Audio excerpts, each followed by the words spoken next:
गुजरता गया। मौसम बदलते रहे, कभी बारिश, कभी ठंड तो कभी गर्मी। ऐसे ही वो पौधे एक दिन बड़े पेड़ में बदल जाते हैं। उनमें से एक पेड़ तो आम का था और दूसरा नीम का पेड़ था। अब तो उन दोनों पेड़ों पर फल भी आ गया था। चिड़िया आम के पेड़ पर बैठी हुई थी कि वहाँ गोरी कौवी आ जाती है।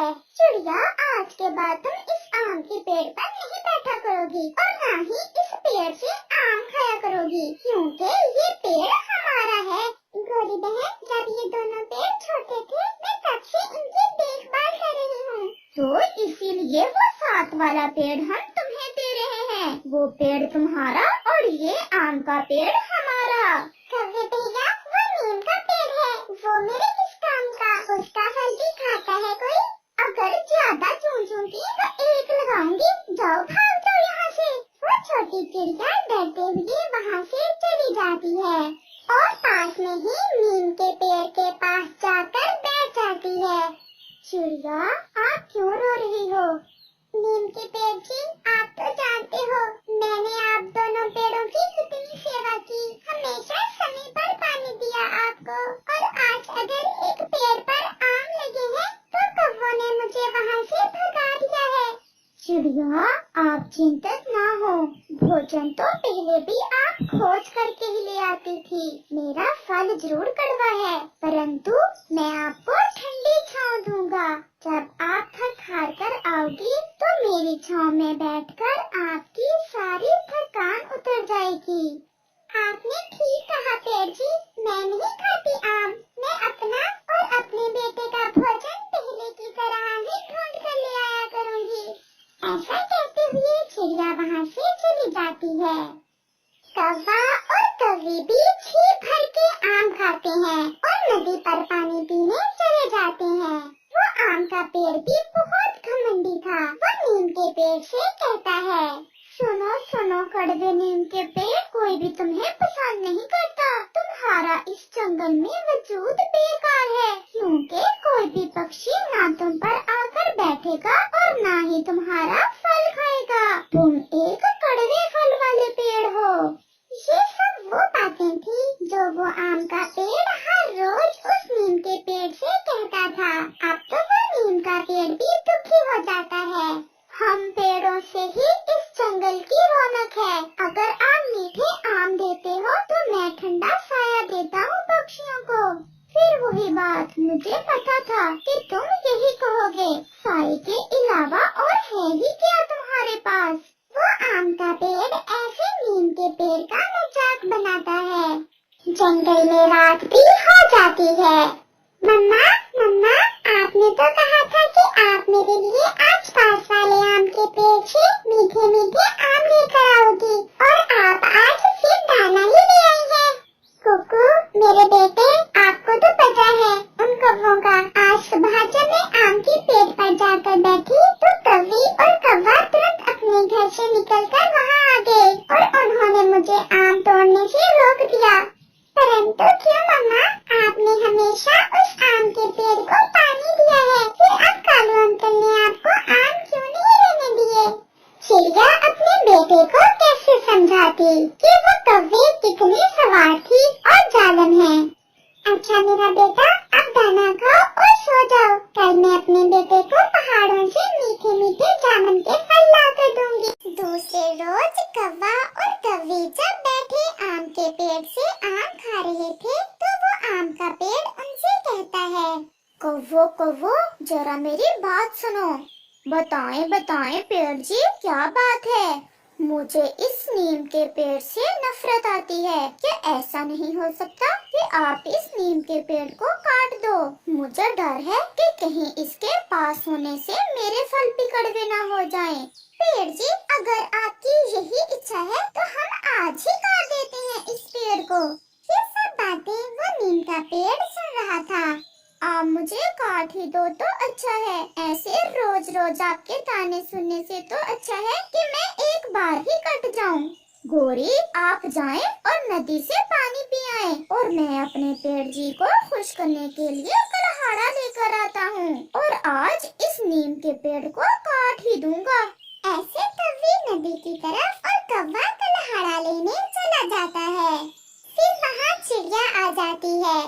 कैसे हो दोस्त? परंतु वो नीम का पेड़ खामोश था। आम का घमंडी पेड़ बोलता है, आज ये नहीं बोलेगा क्योंकि आज मेरा दोस्त कालू इसे काटने वाला है। ये सुनकर चिड़िया बहुत दुखी हो जाती है। क्यों? आप क्यों इसे कटवा रहे हो? इस कड़वे पेड़ का कोई फायदा नहीं है और मुझे ये अच्छा भी नहीं लगता। और चिड़िया, इसके कट जाने से जंगल से एक कड़वा पेड़ भी खत्म हो जाएगा। आम के पेड़ जी, आप अपने आमों पर इतना गर्व ना करें। इस जंगल में कोई भी चीज बेकार की नहीं है। भगवान ने सब पेड़ों में कोई ना कोई खूबी रखी है। नहीं चिड़िया, मैं भी जीना नहीं चाहता। ये मुझे काट ही दें तो अच्छा है। आगे सिवा और कोई भी मेरे पास नहीं आता। ना कोई पक्षी मेरे लिए संगीत गाता है और ये आम का पेड़ मुझे कड़वा कड़वा पेड़ कहकर छेड़ता रहता है। वो नीम का पेड़ चिड़िया से रोते हुए ऐसा कहता है, कौवा भी कल हाड़ा लेने जा रहा था कि उसे प्यास लगती है और वो झरने पर पानी पीने के लिए रुकता है। कौवा अभी पानी पीने ही वाला था कि पहाड़ से एक छोटा सा पत्थर नीचे गिरता है और सीधा कालू कौवे के पंख पर लग जाता है। कौवा तो घायल हो जाता है। तोता और कबूतर भी किसी काम से वहाँ से गुजर रहे थे। कौवे को घायल देख वो दोनों भी वहाँ आ जाते हैं। अरे कालू, आप कैसे घायल हो गए हो? इसका तो पंख घायल हुआ है। दोस्तों, मेरे पत्थर लग गया है। आप मुझे मेरे घर छोड़ आए। फिर तोता और कबूतर कालू कौवे को उठाते हैं और उसके घर जाते हैं। हाय हाय, मैं मर गई। ये क्या हो गया मेरे कालू जी को? गोरी, चुप कर जाओ, मैं बच गया हूँ। अब जल्दी से कोई चील दीदी को लाए। मेरे घाव में बहुत दर्द हो रहा है। चिड़िया भी वहाँ आ जाती है। मुझे तो कबूतर मिला था, उसने बताया कि वो कालू को घर छोड़कर आए हैं। चोट लग गई है कालू के।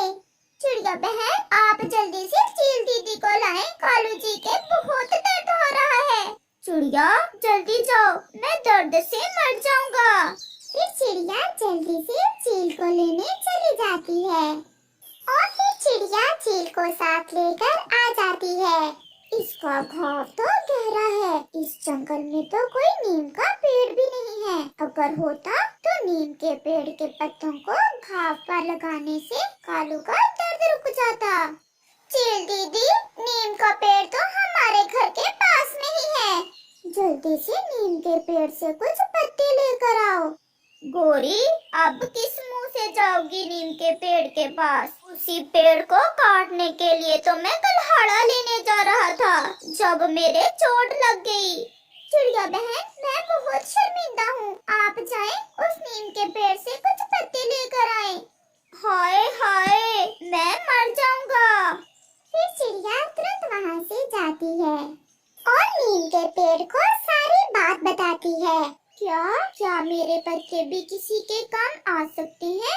हाँ पेड़ जी, मुझे गोरी कवि ने भेजा है। वो आपसे बहुत शर्मिंदा थी। आप जल्दी से मेरे पत्ते ले जाएं और जाकर कौवे के घाव पर लगाएं। चिड़िया कुछ पत्ते लेकर वहाँ से चली जाती है। आम का पेड़ भी सब सुन रहा था। दोस्त, मुझे भी माफ कर दो, मैं आपको बेकार कहकर छेड़ता था। आप तो बहुत काम के पेड़ हो। मैं भी आपसे शर्मिंदा हूँ। हम साथ साथ बढ़े हैं। मुझे आपसे प्यार है, बस फिर मुझे ऐसे तंग ना करना।